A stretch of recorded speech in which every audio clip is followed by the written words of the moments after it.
పార్వతీపురం మన్యం జిల్లా కేంద్రంలో బెలగాం చర్చి వీధిలో ఉన్న పునీత కార్మిక జోజప్ప దేవాలయంలో ఫాదర్ థామస్ రెడ్డి ఆధ్వర్యంలో విన్సెంట్ డీపాల్ యువత స్త్రీలు పురుషుల విభాగం నుంచి పార్వతీపురం విచారణ పరిధిలో ఉన్న 40 మంది పేదలకు నిత్యావసర వస్తువులు కొంత ఆర్థిక సహాయాన్ని అందజేశారు.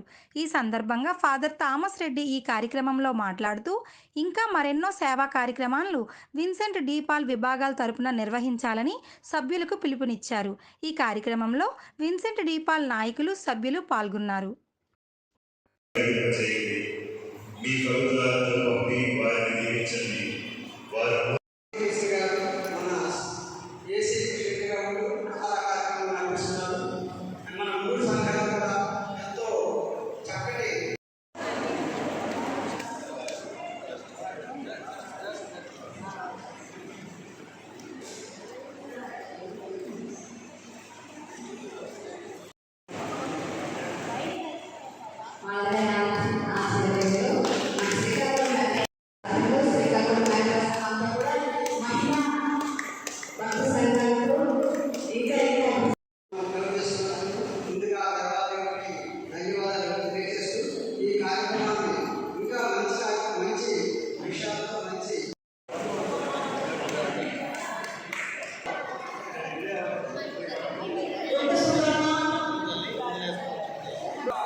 శ్రీకాకుళం